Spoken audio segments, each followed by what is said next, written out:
లూకా సువార్త 6:46 నేను చెప్పు మాట ప్రకారము మీరు చేయక ప్రభువా ప్రభువా అని నన్ను పిలుచుట ఎందుకు? ఈయన ఒక ప్రశ్న వేస్తా ఉన్నాడు. ఏంటంటే, నేను ఏది చెప్పానో అది చేయకుండా నీవు నాకు ప్రార్థన చేయడం వల్ల ఉపయోగం ఏంటి? ఆయన చెప్పిన మాట ప్రకారం చేయక ఆయనకి ప్రార్థన చేయడం వల్ల ఉపయోగం ఏంటి అనేది ప్రశ్న. ఈరోజు ఈ ప్రశ్నకి వెనకాల ఉన్న మరొక అర్థాన్ని చూద్దాం. ఒక కాయిన్ మనం తీసుకుంటే డబ్బులు రూపాయి, దాని ముందు బొమ్మ ఉంటది, దాని వెనకాల బురుసు ఉంటుంది. దాన్ని ఎదురు చూసినప్పుడు వెనకాల కనపడదు, కానీ వెనకాల ఇంకొకటి ఉంటుంది. ఈయన ప్రశ్నలు కూడా అలాంటివే. దీన్ని చదివినప్పుడు ఆయన చెప్పిందే చేయాలి, అది కనబడుతుంది. దాంట్లో ఇంకొక అర్థం, ఆయన చెప్పంది చేయకూడదు. ఆయన చెప్పిన దాన్ని వదిలేసి ఆయన చెప్పని వాటిని చేసుకుంటా కనుక వెళ్తే ఆయన అడిగే ప్రశ్న ఏంటంటే, నేను చెప్పిన దాని ప్రకారం చేయక నాకు ప్రార్థన చేయడం వల్ల ఉపయోగం ఏంటి? నువ్వు ఏదైనా చేస్తుంటే దేవుడు చెప్పింది చేయి, దేవుడు చెప్పంది చేయకు. దేవుడు చెప్పింది చేయి, దేవుడు చెప్పంది చెయ్యొద్దు. అసలు నేను బిజినెస్ చేసేటప్పుడు నేను 2 బిల్డింగ్స్ కడుతుంటే దాని పక్కనే ఒక చర్చ్ ఉండేది. ఆయన చాలా మంచి వాక్యం చెప్పేవారు. అయితే లెంట్ డేస్ వచ్చినప్పుడు ఆయన నేను కలిసి కూర్చుని మాట్లాడుకుంటా దాని గురించి ఆయన నాకు చెప్తున్నాడు. ఎందుకు పెడుతున్నారో వాళ్ళకే తెలియదండి, ఏదో డైటింగ్ లాగా పొద్దునంత ఉపవాసం రాత్రి భోజనం ఇలాగ ఏదో చేస్తున్నారు, అలా ఇలా అని చెప్పాడు. నాకు ఆయన చెప్పిన మాటలు నచ్చినాయి, ఫైన్. సంవత్సరం అయిన తర్వాత నేను ఆయనతో మాట్లాడడానికి ఒకసారి వాళ్ళ ఇంటికి వెళ్ళాను. ఈవినింగ్ చర్చ్లో ప్రేయర్ జరుగుతుంది. ప్రేయర్ జరుగుతుంటే మాటలో ఏదైనా కృతజ్ఞత కుడికా అండి అని అడిగాను. ఆయన చెప్పిన విషయం ఏంటంటే, లెంట్ డేస్. ముందు సంవత్సరం అది లేదు, అది తప్పు అని చెప్పిన ఆయన తర్వాత సంవత్సరం వాళ్ళ చర్చిలో అది జరుగుతుంది. నేను అడిగాను అదేంటండి అంటే, దేవుడు కొత్తగా ఒక 10 మంది విశ్వాసాలు ఇచ్చారండి, మంచి జాబ్ హోల్డర్స్. వాళ్ళు ఏదో చర్చికి వెళ్ళేవారంట, అక్కడ ఏదో ప్రాబ్లం అయ్యి మన చర్చికి వచ్చారు. వాళ్ళ సంఘంలో అన్ని విషయాల్లో చేదోడు వాదోడుగా ఉంటున్నారు. వాళ్ళు అడిగారు, మాకు ప్రతి సంవత్సరం లెంట్ డేస్ అలవాటు అండి, మీరు కూడా పెట్టండి, ప్రార్థనలు బలపడదాము అలా ఎలా అంటే, నాకు వేరే అవకాశం దొరక్క నేను పెట్టాను అని. అయితే ప్రభు దాన్ని చెప్పాడా లేదా అనేది ఇప్పుడు మన పాయింట్. ఈ ప్రశ్న తీసుకోవడానికి కారణం ఏంటంటే, ఇప్పుడు ప్రపంచంలో ఇంచుమించు అన్ని దేశాల్లోనూ ఒక 90% చర్చెస్ లో లెంట్ డేస్ స్టార్ట్ అయ్యే జరుగుతున్నాయి. మనం దాన్ని పెట్టుకోలేదు, దాన్ని మనం చేయట్లేదు. నాకు ఇష్టం లేక, బైబిల్కి ఇష్టం లేక అనేది మనం తెలుసుకోవాలి, అది ముఖ్యమైన సంగతి. ఎందుకంటే రేపన్న రోజు ఒకవేళ మన వాళ్ళలో ఎవరైనా అడగొచ్చు. నేనైతే మాత్రం ఆయనలాగా అది చెప్పను, మీరు లెంట్ డేస్ ఉండి చర్చికి వెళ్ళిపోండి దయచేసి, కావాలంటే మా చర్చిలో అది పెట్టొద్దు అని చెప్తారు. దేవుడు మహాకృప, ఈ బ్యాచ్లో ఎవరు అలాంటి వాళ్ళు తయారవరని నాకు తెలుసు. కొత్త వాళ్ళు ఎవరైనా దేవుడు ఇచ్చినప్పుడు వాళ్ళలోంచి ఏమైనా వచ్చినప్పుడు వాళ్ళ ద్వారా ఎవరైనా కదులుతారేమో అని నా భయం.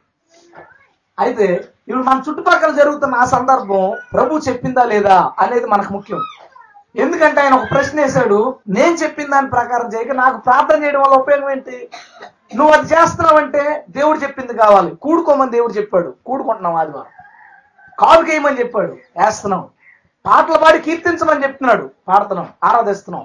వాక్యాన్ని బోధించుకోమన్నాడు, వరాలు పొందుకోమన్నాడు. మన చర్చిలో ఏం జరిగినా బైబిల్లో ఎక్కడో చోట అది చెప్పబడితేనే మనం చేస్తున్నాం. అప్పుడు మనం ప్రార్థన చేసినప్పుడు ఈ ప్రశ్న మన మీద పడదు. నేను చెప్పిన దాని ప్రకారం చేయకుండా నాకెందుకు ప్రార్థన చేస్తున్నాను ఆయన అనడానికి లేదు. ఆయన చెప్పిందే మనం చేయడానికి ప్రయత్నిస్తున్నాం కాబట్టి. హల్లెలూయా. ఒకవేళ ఇది కనుక ఆయన చెప్పంది అయితే మన చర్చికి తీసుకురావద్దు, కానీ ఆయన చెప్పింది కనుకైతే మనం దీంట్లో దాన్ని ప్రవేశపెట్టుకోవచ్చు. అయితే దీని పుట్టుపూర్వత్తాలు, దీని మూలం, ఇప్పుడు ఇది నడవబడుతున్న తీరు, దీని గురించి కాసేపు మాట్లాడుకోవాలి. ఇది చాలా ముఖ్యమైన సంగతి. లెంట్ అనే పదానికి అర్థం 40. లెంటియోస్ అనే గ్రీక్ పదం నుంచి వచ్చింది 40 అని అర్థం. లెంట్ అనే మాటకు అర్థం 40. ఇది ఎలా స్టార్ట్ అయిందో తెలిస్తే విచిత్రంగా ఉంటుంది. ఎలా అంటే, క్రీస్తు 360లో మనకు తెలుసుగా, రోమా చక్రవర్తి యేసుక్రీస్తుని అంగీకరించిన తర్వాత యేసుక్రీస్తు బొమ్మని, సిలువుని చర్చిల్లో పెట్టి ఆరాధించడం మొదలు పెట్టారు, విగ్రహారాధకులు అయ్యారు. అప్పటి పాస్టర్లు బాగా జీతం వస్తుందని, రాజు మంచి ఫుడ్ పెడుతున్నాడని ప్రార్థనలు, వాక్యం చెప్పడం మానేసి యేసుక్రీస్తు చర్చిల్ని గుళ్ళుగా మార్చేసి అందరూ వచ్చి పూజలు చేసుకోవడం, వెళ్ళిపోవడం, యేసు ప్రభు బొమ్మకు నమస్కారం పెట్టుకోవడం, వెళ్ళిపోవడం. ఎవరు బాప్తిసం పొందుతానన్నా సరే ఇచ్చేయడం. పూర్తిగా దేవుని వాక్యం పోయింది, ప్రార్థన చేసే పరిస్థితులు పోయినాయి. ఈ స్థితిలో క్రీస్తు 360లో ఈ రాజుకు ఒక ఐడియా వచ్చింది.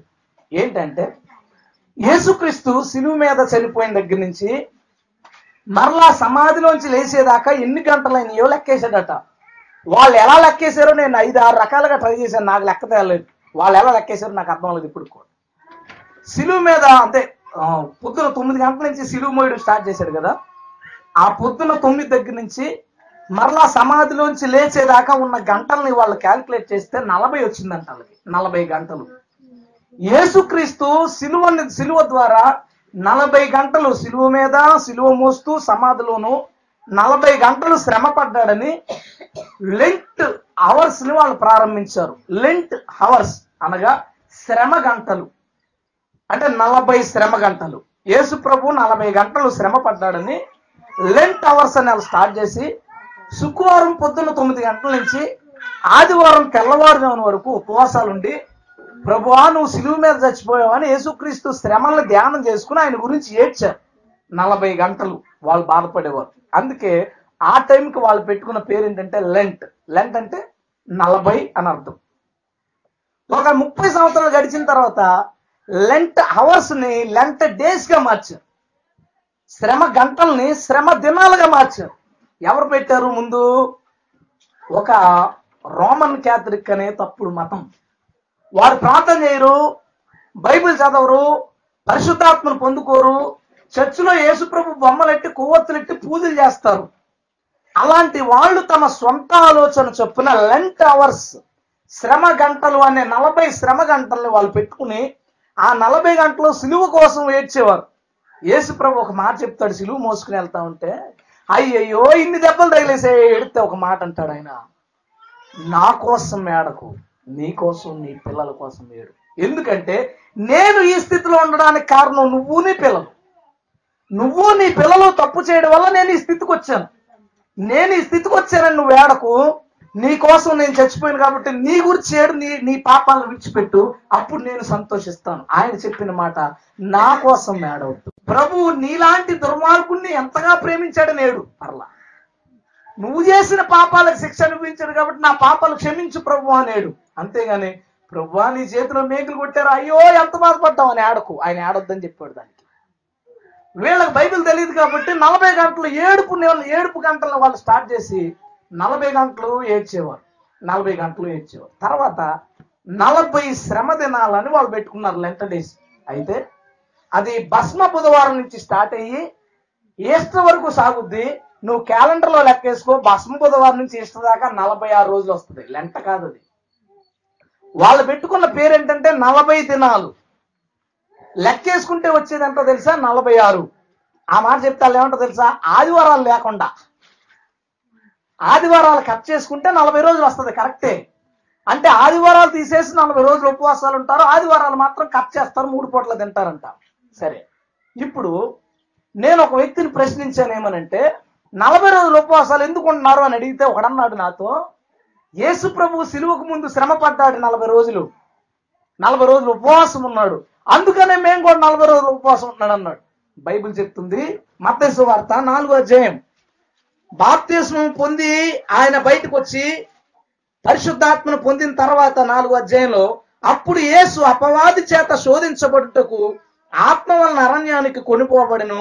40 దినములు 40 రాత్రులు ఉపవాసం ఉండేది. యేసుక్రీస్తు 40 రాత్రి పగలు ఉపవాసం ఉన్నాడు. సిలువకు ముందు కాదు, సువార్తకు ముందు. సిలువకు ముందు ఆయన ఉపవాసాలు లేడు. హ్యాపీగా పస్కా విందు తినలేదు ఆయన. పస్కా విందు తినలేదు ఆయన. ఈయన ఉపవాసం ఉన్నది సిలువకు ముందు కాదు, మనవాళ్ళు ఉపవాసం ఉండేది సిలువకు ముందు. అది కూడా తప్పే. ఆడు పెట్టిన లెంట్ అవర్స్ తప్పు, 40 గంటలు కాదు. మనవాళ్ళు లెక్కేస్తున్న లెంట్ డేస్ తప్పు, 40 రోజులు కాదు, 46 రోజులు. మన వాళ్ళు ఉపవాసం అని చెప్పుకుంటున్న ఆ రోజులు తప్పు. ఆయన ఉపవాసం ఉన్నది సువార్తకు ముందే కానీ సిలువకు ముందు కాదు. 3 తప్పులైనయా? ఇంకో తప్పు చెప్పనా? యేసుక్రీస్తు 40 దినాలు రాత్రి పగలు ఏం తినలేదు. మోషే రాత్రి పగలు ఏం తినలేదు. మొదటి నిబంధన తెచ్చిన మోషే గాని, తర్వాత 2వ నిబంధన తెచ్చిన యేసుక్రీస్తు గాని 40 రోజులు ఉపవాసం ఉన్నప్పుడు పొద్దుట రాత్రి ఏమీ తినకుండా దేవుడి దగ్గర గడిపారు. వీళ్ళ పరిస్థితి ఏంటంటే, పొద్దున్న టీ తాగుతారు, మధ్యాహ్నం గ్లూకోజ్ తాగుతారు, సాయంత్రం పళ్ళరసం తాగుతారు, రాత్రి భోజనం చేస్తారు. దాన్ని ఫాస్టింగ్ అంటారంటే ఎవరు చెప్తారు దాన్ని ఫాస్టింగ్ అని? 40 రోజులు మేము యేసు ప్రభులాగా మోసేలాగా ఉపవాసాలు ఉన్నామని చెప్పుకున్నారు కానీ 40 రోజులు వాళ్ళు ఏం తినలేదు. అలా ఉన్నారు వాళ్ళ ఉపవాసం. నువ్వు వాళ్ళలాగా ఉండాలనుకుంటే వాళ్ళలాగుండు. 40 రోజులు ఎవడన్నా ఉంటాడా? ఉండే ఉపవాసమే ఆపు. పగలంతా పలరసాలు, రాత్రి భోజనం, మళ్ళీ ఆదివారం గ్యాప్. ఇదేం డిస్కౌంట్? వీళ్ళు ఆదివారాలు సోమవారాలు చూడలేదుగా, 40 రోజులు కంటిన్యూగా ఉన్నారు కదా. మరి ఎవడు పెట్టాడు ఇవన్నీ? మనిషి కల్పించిన కట్టడాలని ఈ క్రైస్తవులు దాన్ని కొనసాగిస్తా ఉన్నారు. బైబిల్లో ఒక మాట ఉంటుంది, యెషయా గ్రంథం. యేసుక్రీస్తు ఆ మాటను ఎత్తి చెప్పాడు ఒకసారి. యెషయా గ్రంథం 29వ అధ్యాయం 11 నుంచి చదువుదామా? బాగుంటది బైబిల్ గురించిన సంగతి. దీనంతటినీ గూర్చిన ప్రకటన గూఢమైన గ్రంథ వాక్యం వలె ఉన్నది. ఒకడు నీవు దయచేసి దీన్ని చదువుమని అక్షరములు తెలిసిన వానికి అప్పగించును. అతడు అది నా వలన కాదు, అది గూఢార్థంగా ఉన్నదని చెప్పును. మరియు నీవు దయచేసి దీన్ని చదువుమని అక్షరాలు తెలియని వానికి దాన్ని అప్పగించును. అతడు అక్షరాలు నాకు తెలియవనును. ప్రభువు చెప్తున్నాడు అప్పుడు, ఈ ప్రజలు నోటి మాటతో నా యొద్దకు వచ్చుచున్నారు, పెదవులతో నన్ను గణపరుచుచున్నారు గాని తమ హృదయము నాకు దూరం చేసుకుని ఉన్నారు. వారు నా ఎడల చూపు భయభక్తులు మానవుల విధులను బట్టి వారు నేర్చుకునివి. మరలా చదువుతాను ఆ చివరి మాట. వారు నా ఎడల చూపు భయభక్తులు మానవుల విధులను బట్టి వారు నేర్చుకుని. బైబిల్ గ్రంథం అంట ఘోరమైన సంగతులతో ఉన్నదంట. కానీ జనాలకు తెలియలేక చదువు ఉన్నవాడి దగ్గరికి వెళ్ళి బైబిల్ పడితే చదువుకుని ఇది నాకు అర్థం అవ్వలేదంటాడంట. వాడికి నచ్చింది చేసుకుంటున్నాడు. చదువు లేనివాడి దగ్గరికి ఇది పడేస్తారు చదివి, ఇది నాకు అర్థం అవ్వట్లేదు ఎందుకంటే నాకు చదువు రాదంటాడంట. చదువు ఉన్నవాడికి అర్థం అవ్వలేదు, చదువు లేనివాడికి అర్థం అవ్వలేదు. కాబట్టి వాళ్ళు ఏం చేశారంటే పెదాలతో స్తుతించడం మొదలుపెట్టి తాము చేసే భయభక్తులు మనుషుల పద్ధతులను బట్టి నేర్చుకున్నవి. వీళ్ళు యేసు ప్రభు యందు భయభక్తులు కనబరిచేవట, తాము మనుషుల్ని బట్టి నేర్చుకున్నారు, దేవుణ్ణి బట్టి నేర్చుకోలేదు. ఎందుకు దేవుని బట్టి నేర్చుకోలేదు? చదువు ఉన్నవాడికి అర్థం అవ్వలేదట, ఇది చదువు లేని వాడికి అర్థం అవ్వలేదట. నిజంగా అర్థం అవ్వదు, దేవుని ఆత్మ కలిగిన వాడికి అర్థం అవుద్ది. హల్లెలూయా. చదువుకున్న వాళ్ళు ఉన్నారు, చదువు లేని వాళ్ళు ఉన్నారు, కానీ దేవుని ఆత్మ కలిగి లేరు వాళ్ళు.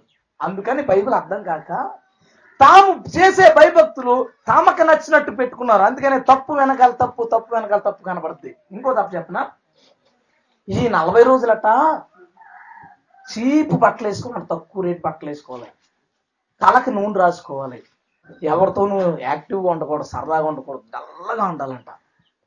ఎవరైనా వచ్చి అలా ఉన్నారేమో అని అడిగితే నేను ఉపవాసాల్లో ఉన్నాను, 40 రోజులు ఉపవాసాల్లో ఉన్నాను అని చెప్పడానికి ఎవరు చూసినా సరే నిన్ను జాలి కలిగా అయ్యో ఇంత దీనంగా ఉందంటే ఈమె. ఇంకొక బ్యాచ్ అయితే సార్ ఈ 40 రోజులు వస్తువులు పెట్టుకోరు. ఈ 40 రోజులు తీసేస్తే ఎవరైనా చూడగా అమ్మ సమర్పణ ఇచ్చాను 40 days. మళ్ళీ ఆదివారం పెట్టేస్తారు. మరి ఎక్సెప్షన్ కదా ఆదివారం డిస్కౌంట్ కదా. ఈ 40 రోజులు 46లో 40 రోజులు అవి తీసేసి ఆ దీనత్వాన్ని చూపిస్తూ ఉంటారు. ఎవరేమడిగినా వాళ్ళ నోట్లోంచి వచ్చే సమాధానం ఏంటంటే ఉపవాసాలు ఉన్నాం. మత్తయి సువార్త 6వ అధ్యాయం 16వ వచనం, మీరు ఉపవాసం చేయనప్పుడు వేషధారుల వలె దుఃఖముఖులై ఉండకుడి, తాము ఉపవాసం చేయుచున్నట్టు మనుషులకు కనబడవలనని వారు తమ ముఖములను వికారము చేసుకుందురు, వారు తమ ఫలములు పొంది ఉన్నారని నిశ్చయముగా మీతో చెప్పుచున్నాను. వీళ్ళవే నుదుటి మీదేమో బూడిదితో సిలువలు వేసుకుని అలాగున్నవేమంటే ఫాస్టింగ్. మీరేటమ్మా అంత డల్గా ఉన్నారు, అంత నీరసంగా ఉన్నారంటే ఫాస్టింగ్ అండి, 40 రోజులు ఫాస్టింగ్. ప్రభువు చెప్తున్నాడు, మీరు ఉపవాసం ఉన్నప్పుడు దుఃఖముఖులై ఉండకుడి. ప్రజల ఎదుట మీ ఉపవాసాలు కనబడాలని వాళ్ళు వేషధారుల వల్ల చేస్తారు. 40 రోజుల ఉపవాస ప్రార్థనలని ఏమో చర్చి దగ్గర బయట బోర్డు పెడతారు. ఇప్పుడు లోపల ఉన్న వాళ్ళందరూ ఏం చేస్తున్నట్టు? ఫాస్టింగ్. బయట ఉన్న వాళ్ళందరికీ ఆ మాట తెలిసిందా? ఎవరు చెప్పాడు? వీళ్ళు రాసుకుని 40 రోజులు మేము ఉపవాసం ఉన్నాం తెలుసా. దేవుడు పెట్టంది ఏది వచ్చినా సంఘంలోకి దాన్ని సాతాను వాడుకుంటాడు, వేషధారులుగా సంఘాన్ని మార్చాడు. దేవుడు చెప్పంది ఏది సంఘంలోకి వచ్చినా సాతాను దాన్ని వాడుకుంటాడు. రాజమండ్రి మీద నుంచి వేగంగా వచ్చేస్తా ఉన్నాం. ఒక చర్చిని నేను క్రాస్ చేసుకుని వస్తా ఉండగా ఒక మాట చెవిలో పడి టక్కుమని ఆగిపోయాం. ఏమని వచ్చిందంటే, లెంట డేస్ స్టార్ట్ అవుతున్నాయి కదా, లెంట డేస్ లో మన వాళ్ళందరూ ఒక స్పెషల్ డ్రెస్ వేసుకోవాలి అన్నాడు ఆయన. టక్మని బ్రేక్ వేసాను బండికి. ఏంటి స్పెషల్ డ్రెస్? టక్మని వెళ్ళిపోయి చూస్తున్నాను తొంగి చూసి. సంఘ పెద్ద గారు మీరు రండి అన్నారు ఆయన. ఒకడు సరా వేసుకుని అని చూస్తున్నాడు. ఈయన చూసారా, లెంట డేస్ లో మనం ఎలా ఉండాలి, తెల్ల బట్టలు వేసుకుని. ఈ లెంట డేస్ అంతా ఈ 40 రోజులు భార్యతో ఎవరో కలవకూడదు, భార్య భర్తలు కలవకూడదు, కింద పడుకోండి అది మనకు ఆరోగ్యం. ఎవరు చెప్పాడు? కింద పడుకుంటే మనకు ఆశీర్వాదం. ఈ 40 రోజులు తెల్ల బట్టలు వేసుకుని ఇలా దీనంగా ఉండాలి. అరిపిచ్చే పోజ్ ఎంత ఉందనుకోండి, సినిమా హీరోల కంటే మించిపోయింది. ఇతను ఆ దీనం అందరూ అతనికి చూస్తున్నారు కదా, ఇతను ఎక్కడ ఉన్నాడు ఇంకా. ఇల్లు గాల్లో తేలిపోతున్నాడు. బైబిల్ చెప్తున్న దాన్ని వదిలేసి మీరు పెట్టుకున్నారు. అదే బైబిల్ చెప్తుంది, వీరు నా ఎడల చూపు భయభక్తులు మనుషుల వలన నేర్చుకొననివి. హల్లెలూయా. ఎందుకంటే చదువు వచ్చినోడికి అది అర్థం అవ్వలేదంట, చదువు రానోడికి అర్థం అవ్వలేదంట. ఇదంతా మన వల్ల కాదు కానీ మనమే ఏదో పెట్టేసుకుందాం అని పెట్టేసుకున్నాడు. ఇంకో మాట చెప్పాడు, ఏమో తెలుసా? ప్రతి ఒక్కరూ మనిషి 500 ఇవ్వండి, 500 ఇస్తే మీ అందరికి మంచి క్రాస్ కొని ఇస్తాను, సిలువ, చాలా కాస్ట్లీ క్రాస్ మీకు ఇస్తాను. ఈ 40 రోజులు మెల్లో దాన్ని వేసుకోండి, దాన్ని సిలువమాల అంటారంట. సిలువమాల. అయ్యప్ప మాల తెలుసు కదా, భావని మాల తెలుసు కదా, ఇది సిలువమాల.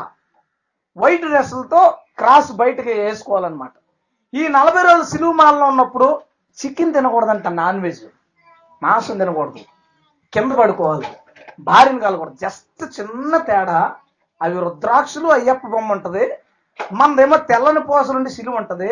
అవి నల్ల బట్టలు, ఈ తెల్ల బట్టలు, అవి 42 రోజులు, ఈ 40 రోజులు, అంతే తేడా. మనం లోకానికి ఎలా ప్రవర్తించాలో నేర్పాలి. మనం ఏం చేస్తామంటే లోకం నుంచి నేర్చుకుంటా ఉన్నాం. ఇంకో మాట అన్నాడు ఆయన, అన్ని చర్చలు ఉండే విషయాలు ఇవన్నీ. ఇంకో ఆయన ఏమన్నాడు తెలుసా? ఈ 40 రోజులు ఎంత బాగా వర్కౌట్ అవుతుందో తెలుసా? లాస్ట్ ఇయర్ నేను వీధిలోకి సువార్త చేయడానికి అదే గృహదర్శనానికి వెళ్ళినప్పుడు మన చర్చ అమ్మాయిలు వాళ్ళతో వీళ్ళతో చిరాగ్గా అల్లరచిల్లరగా మాట్లాడేవారు. ఆ 40 రోజులు మాత్రం చాలా జాగ్రత్తగా ఉండడం నేను చూశాను. కాబట్టి 40 రోజులు మనకు వ్రత దినాలు, ఈ 40 రోజులు జాగ్రత్తగా ఉండాలి. నీ పరిశుద్ధత 40 రోజులు కనుక నువ్వు కనుక పెట్టుకుంటే నీ జీవితం ఏమవుతుందో తెలుసా? ఒకసారి యేసుప్రభు శిష్యులతో అలా వెళ్తా ఉంటే అంజూరపు చెట్టు కనబడింది. అది అంజూరపు చెట్లు పళ్ళ కాలం కాదు. ఈయన ఆ చెట్టు దగ్గర ఓ ఆకులు ఉన్నాయని వెళ్ళి చూసేసరికి ఒక్క అంజూరపు పండు కూడా లేదు. అన్సీజన్లో పళ్ళు ఎందుకు కాస్తాయి? ఈయన కోపం వచ్చింది. నువ్వు అన్సీజన్లో కూడా కాయాలి, సీజన్లో కాసేవంటే నేను ఉంచుతాను అనుకున్నా, అన్సీజన్లో కూడా కాయాలి, నువ్వు కాలిపో అన్నాడు ఆయన. వెళ్ళొచ్చేసరికి చెట్టు ఎండిపోయింది. ఎందుకు దాన్ని చంపాడు తెలుసా? 40 రోజుల్లో నువ్వు దీనత్వంగా ఉంటావా?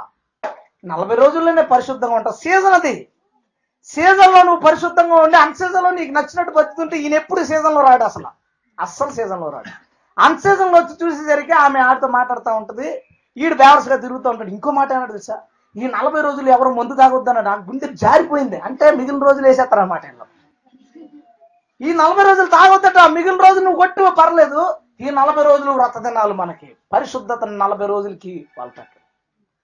నాన్ వెజ్ గురించి ఇంకో చర్చలో చెప్తా ఉన్నాడు. ఏమనంటే ఈ 40 రోజులు కారం ఎక్కువ తినకండి, మాంసం ఎక్కువ తినకండి, అంత వెజిటేరియన్ ఫుడ్ తీసుకోండి, ఉప్పు తక్కువ తీసుకోండి, ఆశలు మనం నిగ్రహించుకోగలుగుతాం. ఆశలు నిగ్రహం, ఇది ఓం శాంతి బ్యాచ్. ఇది ఉల్లిపాయ తినకూడదు, కారం తినకూడదు, ఉప్పు తినకూడదు, అప్పుడు కోరికలు కలవు. అలా కోరికలు కలగనోడు ఎవడన్నా ఉన్నాడేంటి? కోరికలు కలగకూడదంటే మనిషి ప్రయత్నం చేయాల్సింది ఏదో తెలుసా? చచ్చిపోవాలి. ఆడికి కోరికలు ఉండదు, చచ్చిపోవాలి. బ్రతుకున్నంతకాలం మనుషుల మధ్యన ఉంటే నీ కోరికలు పుడతానే ఉంటాయి. అయితే నీ ఆశలు నిగ్రహించుకునే మార్గం బైబిల్ చెప్తున్నది ఏంటంటే పరిశుద్ధాత్మని పొందుడి. హల్లెలూయా. దేవుని ఆత్మ ద్వారా మాత్రమే మనకు ఆశా నిగ్రహం వస్తుంది. అందుకే తిమోతిలో రాస్తూ మనం పిరిగితనపు ఆత్మని పొందలేదు కానీ శక్తియు ప్రేమయు ఇంద్రియ నిగ్రహము గల ఆత్మని పొందుతుంది. మన ఆశా నిగ్రహం దేవుని ఆత్మ ద్వారా జరగాలి తప్ప నువ్వు ఫుడ్లు మానేయడం వల్ల, నిద్రపోవడం వల్ల, లేచి తిరగడం వల్ల జరిగితే నీ స్వనీతి అది. వీళ్ళందరూ చివరికి ఎక్కడికి వెళ్ళిపోయారంటే ఒక హైందవుల మాలలాగా, హైందవుల వ్రత దినాలలాగా. అసలు మాంసం కనుక తప్పు అయితే ఎప్పుడు మానే. అందుకే బైబిల్లో మాట అంటాడు పౌలు, ఏమన్నాడు తెలుసా? ఇది నిషిద్ధం అనుకునే వాడికి అన్ని నిషిద్ధమే, ఇది పవిత్రం అనుకున్న వాడికి అన్ని దినములు సమానమే. హల్లెలూయా. ఇది మంచిది అనుకున్న వాడికి ఈ దేవుని నామంలో అన్ని దినాలు మంచియే. అది చెడ్డది, అమావాస్య నాడు చేయకూడదు, ఇది పౌర్ణమి నాడు చేయకూడదు అని ఎవడైనా కనుక క్రైస్తవుడు అనుకుంటే ఆరు దృష్టికి అది చెడ్డదంట. ఆ రోజు అన్న చేస్తాడు పోతాడు. పౌలు ఎంత బాగా చెప్పాడు తెలుసా? ఒరే నాయన, దేవుని దృష్టిలో అన్ని పరిశుద్ధమైనవే. రోమపత్రిక 14వ అధ్యాయంలో ఉంటుంది, చదువుకున్న తర్వాత. అన్ని పరిశుద్ధమైనవి. నువ్వు ఏదైనా పరిశుద్ధమైంది కాదనుకుంటే అది నీకు పరిశుద్ధమైంది కాదు. ఎవరు పరిశుద్ధమైంది కాదు, అది నీకు పరిశుద్ధమైంది కాదు. అది కనుక నువ్వు తింటే నీకు శాపం. ఆ రోజు కనుక నువ్వు ఏదైనా చేస్తే అది నీకు శాపం. కానీ అది మంచిది అని అనుకుంటే దేవుడు నీకు దాన్ని మంచిదానిగా చేస్తాడు. హల్లెలూయా. అంటే మొత్తానికి ఎట్టకేలకు ఏమైపోయిందంటే దేవుని చిత్తం కానిది మనుషులు పెట్టిన ఈ 40 దినాలు మాల వేసుకున్న దినాల్లాగా, వ్రత దినాల్లాగా మారిపోయాయి. బైబిల్ చెప్పనివన్నీ జరుగుతుంది. ఇంకో ఆశ్చర్యకరమైన విషయం చెప్పనా? ఒక ఆయన వాళ్ళ కూతురికి పెళ్లి కుదిరింది.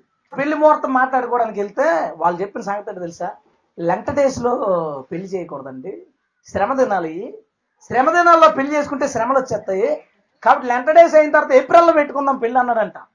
ఆయన వచ్చి అంటాడు, బ్రదర్ లెంట డేస్ లో చేసుకోకూడదు. అరే నువ్వేమన్నా వాక్యం ఎంతకాలం? ఏమి నేర్చుకున్నాం ఇంతకాలం? లెంట డేస్ అని పెట్టిందే మనిషి. శ్రమ గంటలు శ్రమ దినాలుగా మార్చింది మనిషి. శ్రమ గంటలు పెట్టినోడు మనిషి, శ్రమ దినాల కింద మార్చినోడు మనిషి.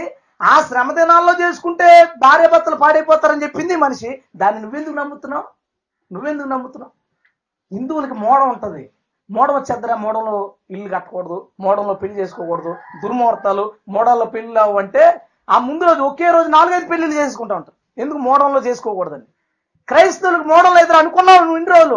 క్రైస్తవులు కూడా మోడం ఉంది. ఈ 40 రోజులు పెళ్లిళ్ళు చేసుకోరా, ఈ 40 రోజులు ఏ శుభకార్యాలు చేసుకోలేదు. ఎవరు చేశాడు ఇవన్నీ? మొత్తానికి క్రైస్తవ్యం ఒక ఆచారం అయింది, ఒక వ్యర్థ సాంప్రదాయం అయింది. దేవుడు చెప్పంది మనిషి పెట్టాడు. మొత్తానికి సంఘం అంతా వేషధారుల కింద, అన్య సాంప్రదాయాల కింద, అజ్ఞానుల కింద, చీకట్లో ఉన్న వారి కింద మారిపోయారు. దానికి కారణం మనిషికి చదువుకున్న వాడికి బైబిల్ అర్థం లేదు, చదువు లేనివాడికి కూడా బైబిల్ అర్థం. అందుకే ప్రభు అంటాడు, ఇప్పుడు నేను చెప్పిన దాని ప్రకారం చేయక నన్ను పిలుచుట ఎందుకు? నువ్వు 40 రోజులు ఉపవాసం ఉండి ఏడ్చి ప్రార్థన చేస్తుంటే ఆయన అనేది ఏంటి? అసలు నేను చెప్పలేదు కదమ్మా ఇదంతా, నువ్వు నాకు ప్రార్థన చేస్తావంటే ఇప్పుడు ప్రభువా నీ కోసం నా పెళ్లి 40 రోజులు వాయిదా వేసుకున్నాను తెలుసా అంటే ఆయన అంటాడు, నేను చెప్పిన దాని ప్రకారం చేయక నాకు ప్రార్థన చేస్తావు, నువ్వు ఇంకొకటి ఎవరికైనా ప్రార్థన చేయి. ఎవరు చేయాలో తెలిసి ప్రార్థన?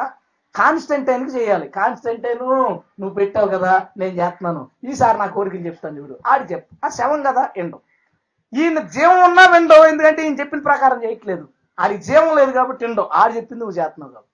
ఎంత దౌర్భాగ్యం అంటే ఈ 40 రోజులు పెళ్లి చేసుకోకపోవడం ఏంటి, మాంసం తినకపోవడం ఏంటి, ఈ 40 రోజులు పరిశుద్ధంగా ఉండడం, ఈ 40 రోజులు దేనత్వం ఏంటి, ఈ 40 రోజులు తలక నూనె ఏంటి, ఇవన్నీ మనుషులు పెట్టుకున్నారు. ఇప్పుడు కొత్తగా ఏమొచ్చింది తెలుసా?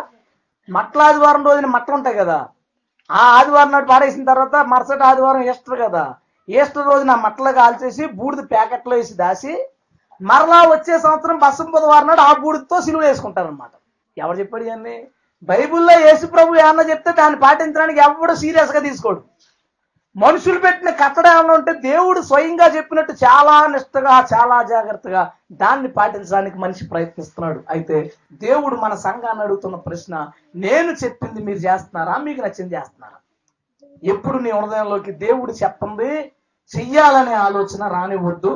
ఎవరో వాళ్ళు చేసుకుంటే చేసుకుని, ఫస్ట్ పెట్టిన వాళ్ళు కూడా అందరూ వాళ్ళు పెడుతున్నారు, మనం కూడా పెడతాం, 40 రోజులు ప్రార్థనలు అనే స్టార్ట్ చేశారు. పోనీ సంఘం ఎంతో కొంత బలపడదనే స్టార్ట్ చేశారు, అందరూ అదే స్టార్ట్ చేశారు. చివరికి ఏమైంది? అది ఎప్పుడు దేవుడు పెట్టంది సంఘంలోకి వస్తే దాన్ని సాతాను వాడుకోగలడు.